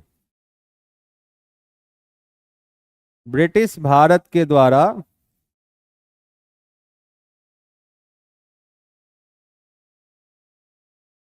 बनाई गई थी। ठीक है, अभिषेक ने लिखा है कि सर अक्साई चीन को भारत में कभी नहीं मिलाया जा सकता है, ऐसा कोई चीज नहीं है जो असंभव है।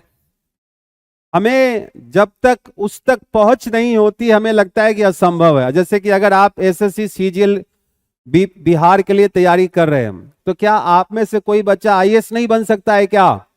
दूर से देखोगे लगेगा कि भैया ये तो बिहार एसएससी का लड़का तैयारी कर रहा था, ये आईएएस कैसे बन सकता है? लेकिन वो अपनी मेहनत से आईएएस भी बन सकता है। हमने तो कांस्टेबल को आईएएस बनते हुए देखा है। Getting a point? लगन होनी चाहिए, एनर्जी होनी चाहिए, पैशन होना चाहिए, क्योंकि सफलता एक जिद है, जिद जिद आपके अंदर होनी चाहिए। ठीक, तो ये भी ध्यान में रखिएगा। इन सब से अगर फैक्चुअल क्वेश्चन अगर बनते हैं तो मैंने इसलिए आपके लिए यहां पर करवाया।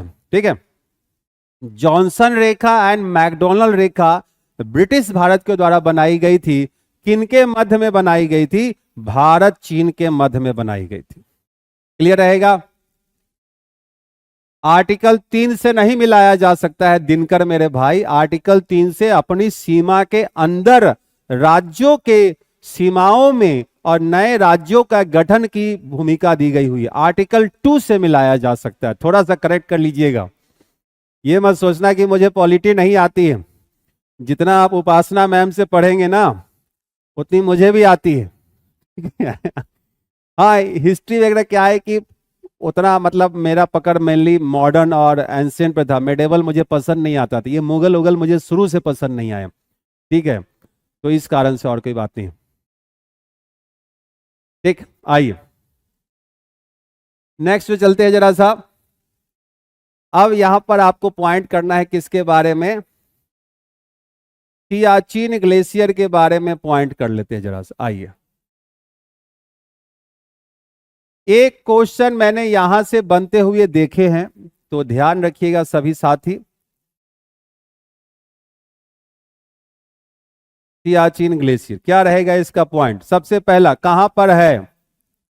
तो आप कहते हैं कि लद्दाख में है। अगर हम लोग इसके लेंथ की बात करते हैं तो लेंथ आपको 72 किलोमीटर और 74 किलोमीटर दोनों ही देखने को मिल जाता है। मोस्टली यही आपके सामने में पूछा जाएगा। ठीक है, 74 किलोमीटर। ठीक है, ध्यान रखिएगा।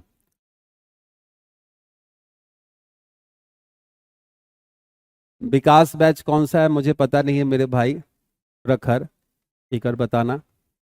ठीक है, तो लेंथ हमने दिखा दिया, लद्दाख हमने दिखा दिया। ये भारत का सबसे बड़ा ग्लेशियर है, विश्व का मत कर दीजिएगा, भारत का सबसे बड़ा ग्लेशियर है। यह तीसरा ध्रुव कहलाता है। यह तीसरा ध्रुव, यह सिंपली लिख लीजिए ना, विश्व का तीसरा ध्रुव।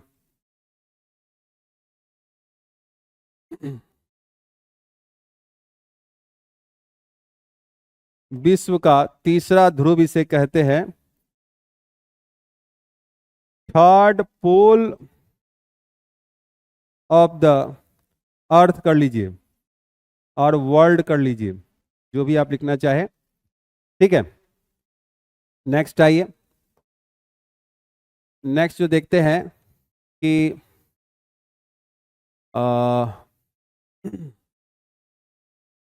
वाइट, ये हम लोग इसे कोल्ड डेजर्ट भी कहते हैं। यही क्या कहलाता है? कोल्ड डेजर्ट कहलाता है। कोल्ड डेजर्ट, शीत रेगिस्तान, ये क्या है? तो शीत रेगिस्तान है। ये सारे पॉइंट हम लोग सियाचिन ग्लेशियर के लिख रहे हैं, ठीक है, क्लियर है।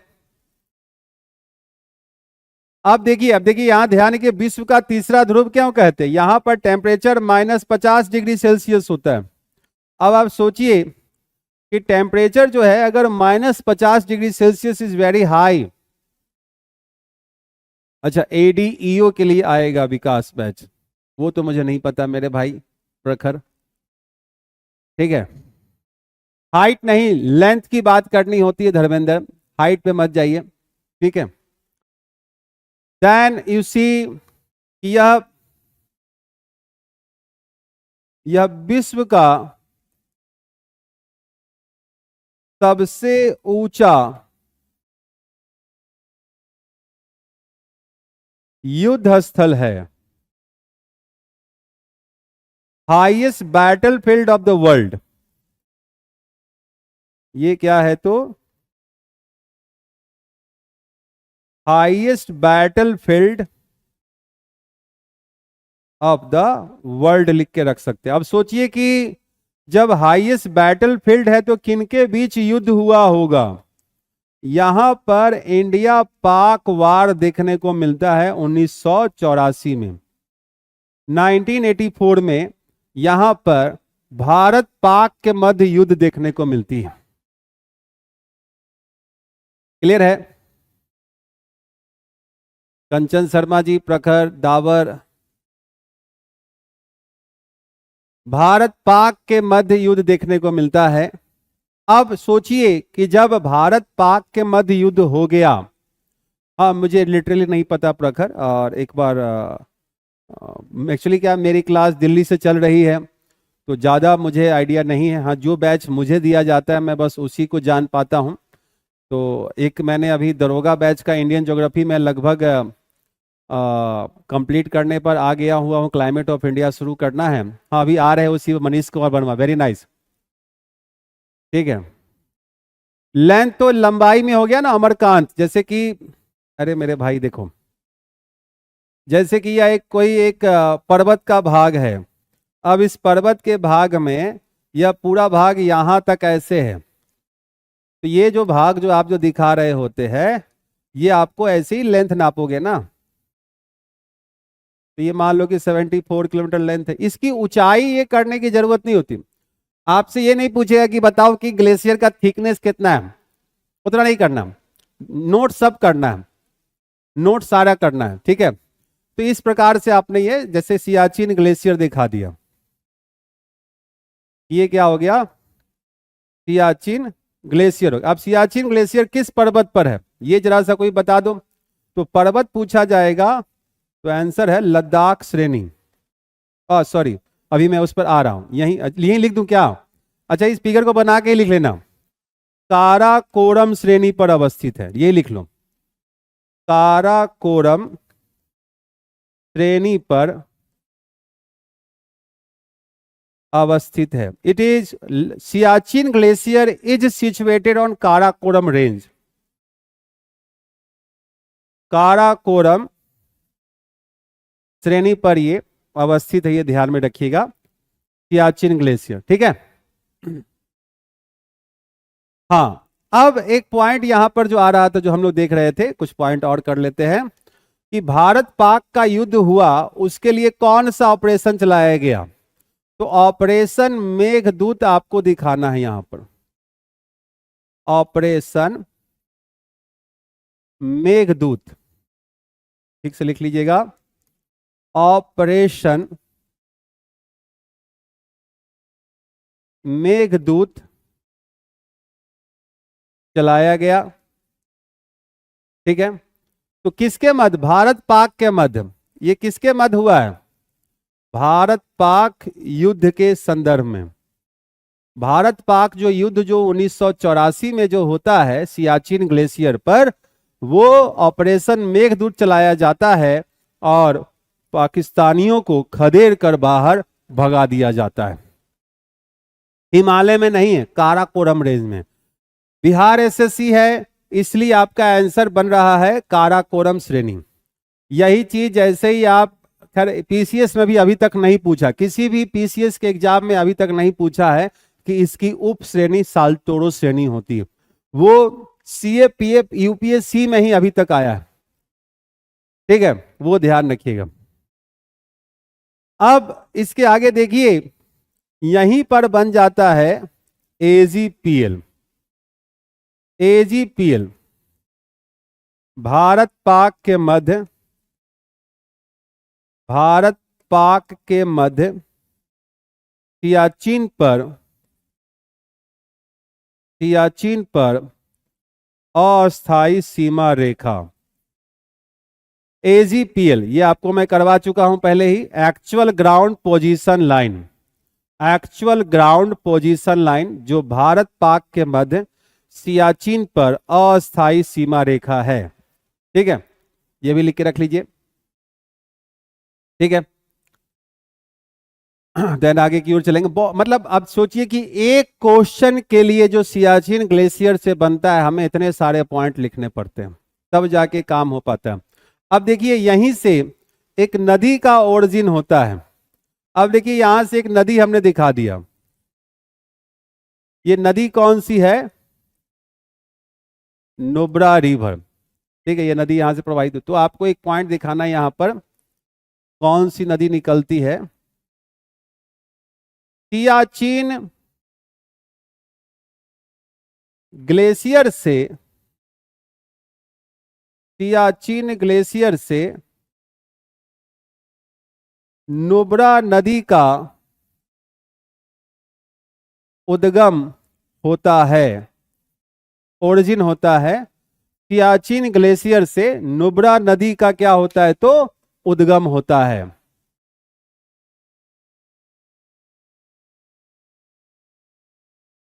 सियाचिन ग्लेशियर से नुब्रा नदी का क्या होता है? तो उद्गम होता है। अब देखिए, दो क्वेश्चन में और यहां पर बना के आपको दिखाऊंगा, दो क्वेश्चन और भी। यस एग्जैक्टली, बहुत बढ़िया। डावर जी ने जो लिखा है, ये मैं बता दूं, जो काराकोरम श्रेणी है ट्रांस हिमालय की श्रेणी है। काराकोरम श्रेणी जो होती है वो ट्रांस हिमालय की श्रेणी होती है। ठीक है, बहुत बढ़िया बच्चा, वेरी नाइस।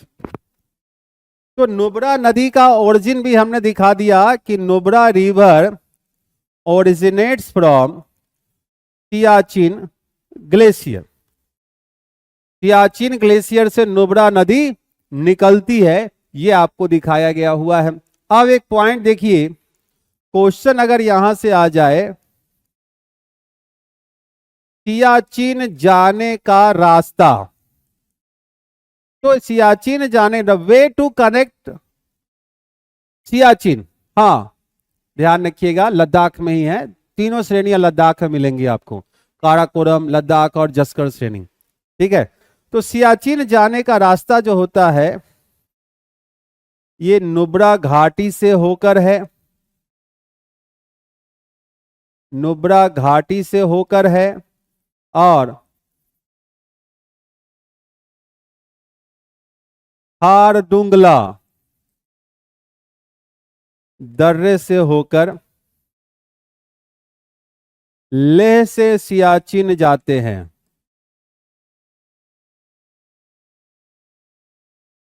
खारदुंगला दर्रे से होकर लेह से सियाचिन जाते हैं। चलिए लिख के रखिए। हाँ, थर्ड पोल लिख लिया हमने। धर्मेंद्र कुमार जी, छूट गया क्या तुम्हारा? कहाँ थे रे तुम? ऐसे छोड़ने से काम थोड़ी नहीं चलेगा। ये खारदुंगला है, इंग्लिश लिख दूं, खार डुंगला। ला का मतलब पास होता है, दर्रा होता है। ठीक है, ला का मतलब ही पास और दर्रा होता है, ध्यान रखिएगा। तो नुब्रा घाटी से होकर भी आप सियाचिन जा सकते हैं और खारदुंगला दर्रे से होकर भी आप सियाचिन जा सकते हैं। ये सब क्वेश्चन पूछा जाता है, इग्नोर मत कीजिएगा। जितना पॉइंट मैं आपको करवा रहा हूं वो सारा चीज आपको ध्यान रखना। अब सोचिए कि ये जो मैंने आपको करवाया है, ये बिहार एसएससी का, पटना क्या, दिल्ली क्या, कहीं के किसी भी संस्थान में आप पढ़ेंगे, इतना आपको बिहार एसएससी में नहीं चलेगा। यही सिस्टमेटिक है, ये आना चाहिए, ऐसे ही पढ़ाना चाहिए। लेकिन ये बेसिकली ये आर्ट होता है, हमारे यूपीएससी पढ़ाने का तरीका होता है कि हम जब चीजों पर जाते हैं तो उससे रिलेटेड चीजों को भी हम बताते चलते हैं। ये हम लोग का आर्ट होता है। बेसिकली बिहार एसएससी वगैरह में जो लोग आपको पटना वगैरह में जो पढ़ाएंगे, वो लोग सीधा सीधा फैक्ट्स लिखवाएगा कि हाँ भाई इसका ये, इसका ये, इसका ये, इसका ये आर्ट नहीं आएगा। हमने इतने सारे पॉइंट्स आपको लिखवा दिए हुए। ठीक है, क्लियर है। अब देखिए यहां पर एक आखिरी पॉइंट आपके लिए जो आएगा वो ये है। ये जो रीजन जो आपके सामने दिखा रहा है, इसको मैं एस लिख दे रहा हूं और इसको अलग से डील कर रहा हूं मैं।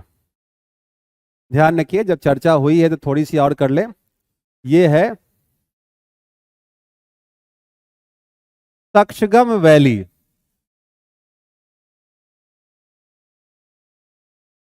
तक्षगम वैली। अब साथियों आप कहेंगे कि ये क्या है, तो इन 1963 it was ceded by China from Pakistan। तो सक्शगम वैली की हम अगर बात करते हैं तो यह पीओ के क्षेत्र में आता है। 1963 में पाक ने चीन को बेच दिया, ये ऐसा कहा जाता है। तो सक्शगम वैली भी आपका कहां पर है, पीओके में है और लद्दाख का भाग है, ये ध्यान रखिएगा। यह पीओके क्षेत्र में आता है। यही क्वेश्चन बनता है यहां से। 1963 में पाकिस्तान ने चीन को बेच दिया इस सक्शगम वैली के भाग को। ठीक है। साजन कुमार जी बहुत बहुत स्वागत है आपका, धर्मेंद्र जी, पंकज, ये सब आपकी मेहनत होगी, हमारा क्या है, सब मोह माया है। ठीक है, देखिए मैंने हमेशा कहा है कि अगर खुद पर आस्था हो तो मुश्किलों में भी रास्ता जरूर निकलती है साथियों। और अब जब आपने सोच ही लिया है कि हमें एक गवर्नमेंट जॉब करना है, कुछ अच्छा करना है, अब आपको एक बेहतरीन टीम भी मिली है। अगर आप देखेंगे, हमने अभी चर्चा किया था, तो आप देखिए ये जो टीम आपको दी गई हुई है, इतनी शानदार टीम है, इतने एक्सपर्ट है ये। और सभी जो चेहरे जो आपको दिख रहे हैं, इनको सालों पढ़ाने का अनुभव है, सालों पढ़ाने का अनुभव है। सर खुद सिलेक्टेड रहे हैं, मैम सिलेक्टेड रही हैं, सर लोग को आपको पता नहीं कि रितेश सर भी सिलेक्टेड रहे आईबी में। ठीक है, इन्होंने दिल्ली एयरपोर्ट पर इमिग्रेशन डिपार्टमेंट में वर्षों अपना अनुभव दिया। लेकिन कई बार जब होता है कि आप अपने जॉब से सेटिस्फाइड नहीं होते हैं, आप छोड़ देते हैं। मैं 2010 का 11 का आप देखेंगे, उस समय विशेष पर मैं यूपीएससी की तैयारी कर रहा था। मैंने खुद 2011 में यूपीएससी का इंटरव्यू दिया हुआ है, जिसको देने के लिए लोग सोचते हैं। 1687 बच्चों में से एक मैं था और पूरे ऑल ओवर इंडिया में मेरे ज्योग्राफी के टॉप 3 मार्क्स थे, 342 नंबर। Getting a point. वो ठीक है कि मैं आपकी क्लास में अभी पढ़ा रहा हूँ, ये it's just because of Ritesh, क्योंकि मैं, वरुण सर तो खैर मेरे साथ एक बार मिले भी थे, बाकी मैं किसी से भी नहीं मिला हूँ अभी तक। लिटरली आपको बताता हूँ, मैं किसी को भी पर्सनली नहीं जानता हूँ। ओनली रितेश नोन टू है मेरा, और रितेश के कारण ही मैं यहाँ पढ़ा रहा हूँ। तो आप सब लोग थैंक्स जरूर बोल सकते हैं, अगर बोलना होगा तो रितेश सर को। और ये अपनी टीम है, उपासना मैम है, काफी लंबा अनुभव है इनको यूपीएससी में पढ़ाने का। शुभम सर तो और रवि सर आपके मैथ्स और के लिए है ही, बाकी तो सब मोहमाया है।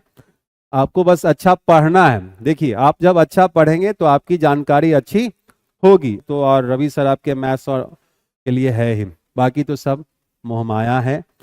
आपको बस अच्छा पढ़ना है। देखिए आप जब अच्छा पढ़ेंगे तो आपकी जानकारी अच्छी होगी डेफिनेटली। तो यहां पर हमने सक्सगम वैली भी कंप्लीट कर दिया हुआ है। आगे की ओर चलते हैं, ठीक है। नेक्स्ट,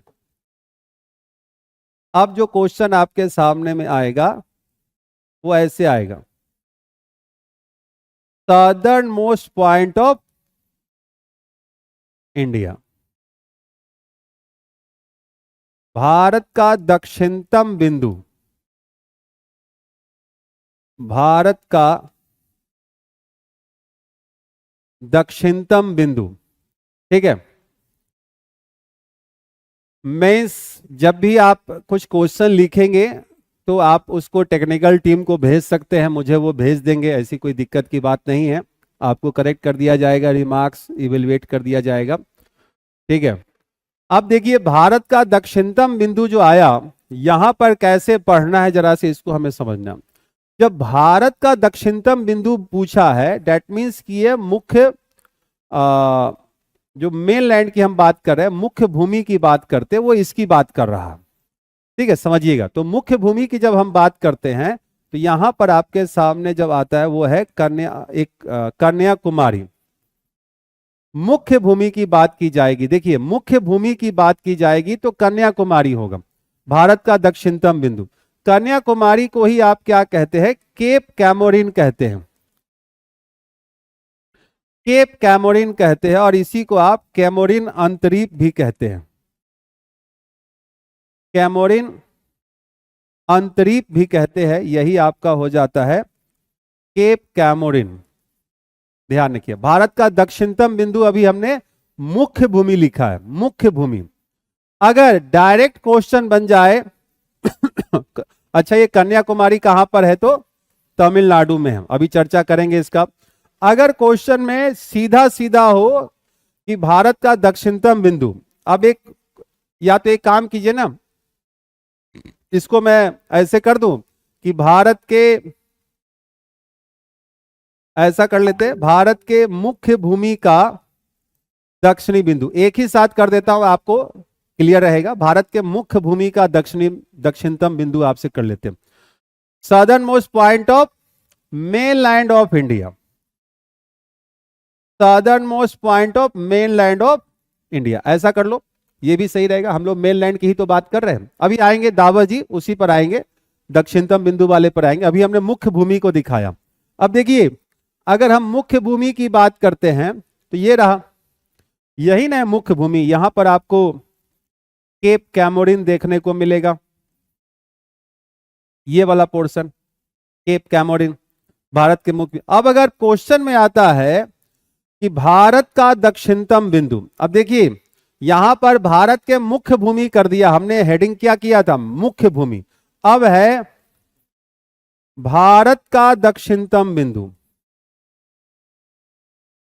भारत का दक्षिणतम बिंदु अगर पूछा जाता है तो यहां पर आपका नाम जो आता है, इसको आप कहते हैं क्या, इंदिरा पॉइंट। ये क्या है, तो इंदिरा पॉइंट, ध्यान में रखिएगा। इसी को हम लोग कहते हैं, दो तीन नाम मैं लिख दे रहा हूं, ध्यान दीजिएगा, पिगमेलियन पॉइंट। यही है आपका पिगमेलियन पॉइंट। इसी को हम लोग कहते हैं पार्सन पॉइंट। और एक नाम और है, इसी को हम लोग कहते हैं लाही चिंग पॉइंट। तो भारत का दक्षिणतम बिंदु जो है साथियों, वो आपको मैं यहां पर लिख रहा हूं, जैसे कि आपने नाम दिखाया क्या, इंदिरा पॉइंट। यहां पर ध्यान दीजिएगा, इंदिरा पॉइंट हमने शब्द किया, इसी को हम लोग कहते हैं पिगमेलियन पॉइंट। और यही है आपका पार्सन पॉइंट, और इसी को आप कहते हैं लाहीचिंग पॉइंट। तो ये इंदिरा पॉइंट है कहां पर, आप दिखाते हैं ग्रेट निकोबार। ग्रेट निकोबार द्वीप पर ये आपको इंदिरा पॉइंट देखने को मिलता है, ग्रेट निकोबार आइलैंड। ठीक है, ग्रेट निकोबार आइलैंड। ठीक है, डेमो क्लास के लिए ज्वाइन किए थे, चलो कोई नहीं, तुम्हें अच्छा लगा, ये आपका प्यार है और आपकी समझ है नवीन कुमार जी, इसमें हमारा ऐसा कुछ भी नहीं है। क्योंकि अगर मैं आईएएस वाले बैच में पढ़ा रहा होता तो मैं समझता भी कि शायद मैं कुछ अलग ही पढ़ा रहा हूं, लेकिन अगर आप ये समझ रहे हैं तो ये आपकी मेहनत है, आपकी सक्षमता है, आपका सामर्थ्य है जो आप मुझे समझ पा रहे हैं, ये बहुत अच्छी बात है और आप बेस्ट करेंगे, डेफिनेटली बेस्ट करेंगे, इसमें कोई दिक्कत की बात नहीं है। ठीक है, हाँ, या exactly Dabur Ali, Indira point is located in great Nicobar. ठीक है, सो अब देखिए यहां पर दो तरीके से क्वेश्चन बने हैं, दोनों क्वेश्चन को देखिए।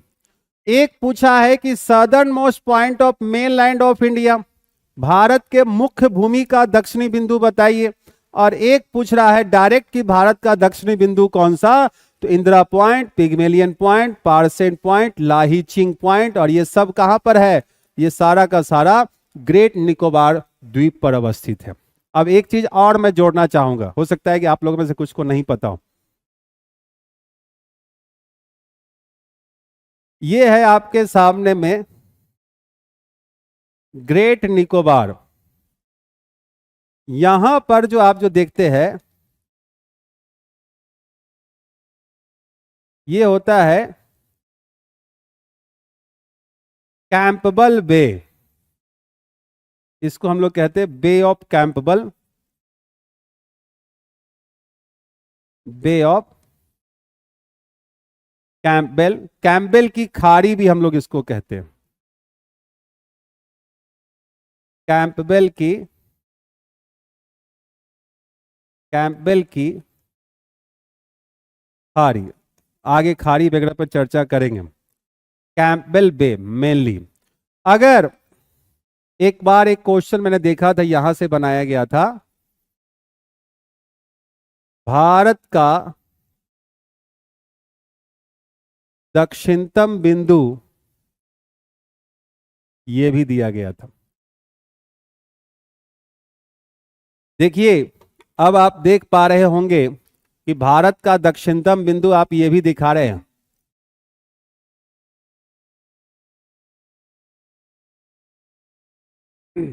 यही आपका 6 डिग्री 45 मिनट का नॉर्थ लैटिट्यूड होता है, यहीं पर आपका इंदिरा पॉइंट भी होता है। ग्रेट निकोबार भारत का दक्षिणतम सबसे बड़ा द्वीप भी होता है, ये अलग से हम लोग करेंगे। तो अब देखिए क्वेश्चन का लेवल आप देख रहे होंगे कि हर तरह से क्वेश्चन पूछा जाता है, हर तरह से क्वेश्चन पूछा जाता है, you have to get ready for that kind of question, आपको तैयार रहना पड़ेगा। ठीक है, तो यहां तक आपको क्लियर है, कोई दिक्कत मुझे बताइए, तो फिर आगे की ओर चलता हूं। और अब हम लोग चलते हैं eastern point of India, eastern most कर लीजिए, eastern most point of India, Bharat का पूर्वी बिंदु कौन सा होगा, भारत का पूर्वी बिंदु कौन सा है, तो यहां पर देखिए आपके सामने जवाब जो आ जाता है, आप उसको कहते हैं किबुथु, किबुथु। अब ये किबुथु कहां पर है, तो ये है अरुणाचल प्रदेश में, ध्यान रखिएगा ये जो है अरुणाचल प्रदेश में। ठीक है, अब यही तो पता करने आप यहां पर आए हैं, मेरी क्लास में हर दिन आपको कुछ ना कुछ नया मिलेगा जो किताब में भी नहीं लिखा हुआ होगा, पहले ही मैं बता देता हूं, सभी साथी तैयार रहिएगा। ठीक है, मेरी आदत है मैं हमेशा कुछ ऐसा जरूर पढ़ाता हूं जो किताब उताब से भी बाहर होता है, और ये आते हैं क्वेश्चन। ठीक है, ये मत सोचना कि यूं ही पढ़ा देता हूं, आते हैं तभी पढ़ाता हूं। ठीक है, कहीं ना कहीं किसी एग्जाम में आपको मिलेगा। नेक्स्ट जो है western most point of India. ये जो है आपके सामने में भारत का पश्चिमी बिंदु, भारत का पश्चिमी बिंदु जरा दिखाइए। तो आप इसको दिखाते हैं गौर माथा, ठीक है, गुहार मोती, इस तरह से भी लिखा हुआ आ जाता है। कहां पर है? तो ये आपको गुजरात में आपको साथियों देखने को मिलता है। ठीक है, गुहार माता और गौर माता भी लिखा हुआ आप इसको देखने को मिल जाता है। ये भारत का पश्चिमी बिंदु है। हाँ नसीम, बिल्कुल सही जा रहे हो, गौर माता विक्रम। ठीक है, अब देखिए हमने पॉइंट सारे दिखा दिए हैं। अब आपको पॉइंट सारा पता चल गया कि हाँ भैया क्या स्थिति है। ठीक है, ये गुजरात में है और ये रीजन जो हो जाता है देखा जाए तो ये कच्छ का रण है। इसकी चर्चा अभी हम लोग करेंगे, लेकिन इसकी चर्चा करेंगे नेक्स्ट क्लास में, कच्छ के रण में। अभी देख लेता हूँ, टाइम मिलता है तो मैं कर दूंगा। अभी देखिए यहां पर आइए जरा सा। अब देखिए कि ये वाला भाग कौन सा है, तो साथियों ये वाला है इंदिरा कॉल। होता तो यहां, लेकिन हम यहीं से दिखाते। इसको मिला दीजिए। अब क्या करना है आपको, ये मिला दीजिए और इसको मिला दीजिए। अब आप देख रहे हैं कि ये वाला जो लेंथ जो हो जाएगा 3214 किलोमीटर हो जाएगा, और ये वेस्ट टू ईस्ट जो हो जाता है ये आपको 2933 किलोमीटर हो जाता है, और ये नॉर्थ टू साउथ हो गया। यही है ना, north to south, east to west आप यहां पर देख रहे होते हैं। और इसी में एक फिगर मैं बना देता हूं, ये देखिए जरा सा। अब इस नॉर्थ को ईस्ट से मिला दीजिए, ईस्ट को साउथ से, साउथ को वेस्ट से, और वेस्ट को फिर से ईस्ट से। ध्यान दीजिएगा, ये आपके सामने जो पॉइंट आ रहा है इसको जरा सा ध्यान देना है। ठीक है, तो यहां पर दो चीजें आपके सामने निकल कर आएंगी और उसी को मैं यहां पर आपको दिखा रहा हूं। देखिए जरा सा, पॉइंट रहेगा एक्सटेंशन, विस्तार। भारत का विस्तार जो है ईस्ट टू वेस्ट और नॉर्थ टू साउथ कितना हो जाएगा बताइए। तो ईस्ट टू वेस्ट जो है ये पूर्व से पश्चिम हो गया, पूर्व से पश्चिम, ये हो गया आपको उत्तर से दक्षिण। तो पूर्व से पश्चिम जो है 2933 किलोमीटर है, और ये हो गया 3214 किलोमीटर। ठीक है, और अगर भारत का शेप आकार पूछा जाता है तो आकार जो हो गया वो हो गया आपको क्वाड्रेंगुलर, चतुष्कोणीय। ये भारत का आकार है, ये भी लिख लीजिए 23 जरा सा।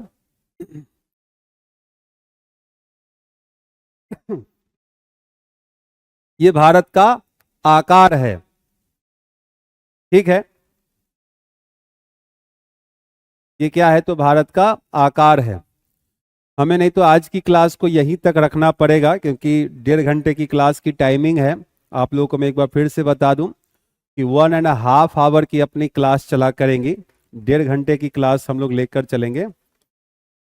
ठीक है, और बहुत ही पावर पैक क्लास हुआ करेगा। मेरी क्लासेस हमेशा ना थोड़ी सी पावर पैक रहती है, कंसेप्ट फैक्ट सब कुछ होता है भरा हुआ पूरा। ठीक है, ये ध्यान में रखिएगा। क्लियर है? तो थोड़ा सा ध्यान देने की जरूरत है कि प्रॉपर वे में आप क्या करेंगे। एक मैं नवीन कुमार जी आपको एक घाटी भी लिखवा दूंगा, जब वैली वाले पे हम लोग जो आएंगे ना उसमें नोट्स में फैक्चुअल में रखा हुआ है, वो घाटी आप कर लीजिएगा, काम वहां से हो जाएगा। ठीक है, तो ये आपका एक कोशिश है कि इस तरह से आप चीजों को कर लेते हैं तो आपकी एक बेहतर तैयारी हो जाएगी, उम्मीद करेंगे।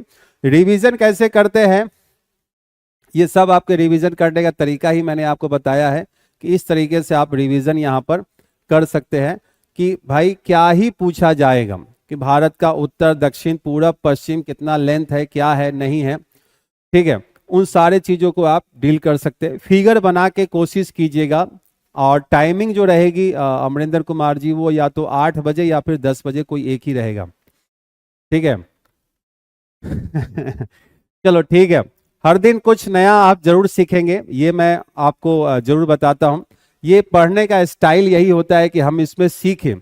आप देख रहे होंगे कि ये फिगर हो या कुछ भी हो, हम हर चीज को स्पष्ट रूप से इसी तरीके से लेकर चलेंगे।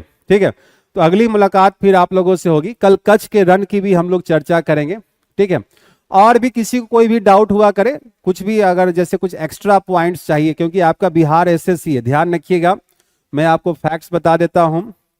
कुछ भी बिहार एसएससी है तो थोड़ा सा फैक्ट्स पर ज्यादा हमें भी फोकस करना होगा।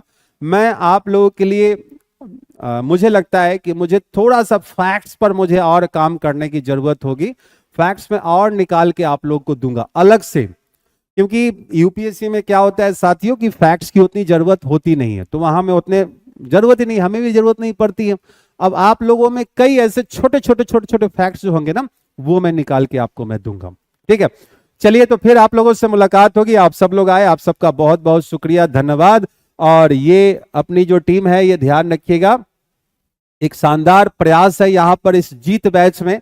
अगर आपने इस बैच को नहीं लिया है तो जरूर ले लीजिएगा, बहुत ही शानदार क्लासेस हम लोग यहाँ पर करेंगे। आपको कुछ एक्स्ट्रा करने की जरूरत नहीं है। आपको लगा है कि इतना मैंने पढ़ाया, इसके बाद कुछ लूसेंट और अदर बुक्स में कुछ एक्स्ट्रा मिल जाएगा मेरे पढ़ाने के बाद, मतलब संभव ही नहीं। आप महेश बर्णवाल पढ़ लेंगे, डी खुल्लर पढ़ लेंगे, माजिद हुसैन पढ़ लेंगे, इससे ज्यादा किसी की ताकत नहीं होती पढ़ने की। हम लोगों ने स्टॉलर के बुक को पढ़ा हुआ है, अलग रिसर्च कंटेंट को पढ़ा हुआ है। ठीक है, तो इसलिए कोई बहुत बड़ा चीज नहीं है। कंसेप्ट पर फोकस कीजिए, अच्छा पढ़िए, टीम स्ट्रांग है। सबसे बड़ी चीज होती है कि आप बैलेंस टीम से पढ़ रहे हैं, and that is leading by the Praveen sir. तो प्रवीण सर खुद सिलेक्टेड रहे बीपीएससी में, और उनका जो अंदाज है, जो नजरिया है, तो कुछ ना कुछ बेहतरीन सोच है। चलिए, मैं भी जुड़ा हूं तो एक मौका है आप लोगों से पढ़ने का। करते हैं फिर आप लोगों से मुलाकात कल होगी। आज के लिए इतना ही, तब तक के लिए नमस्कार, धन्यवाद। और खुश रहने की कोशिश करना है, क्योंकि खुशी खुशी जब आप पढ़ते हैं तो वो आपके आत्मा तक पहुंचती है, नहीं तो फिर तो झेल के नहीं पढ़ने की जरूरत है। खुद के लिए पढ़िए, अपने माँ बाबूजी के लिए नहीं, अपने गुरुओं के लिए नहीं, खुद के सिलेक्शन के लिए पढ़िए, क्योंकि जिसमें पैशन है, सफलता एक जिद है, ये ध्यान रखिएगा। मिलते हैं अगली कक्षा में, तब तक के लिए नमस्कार, धन्यवाद।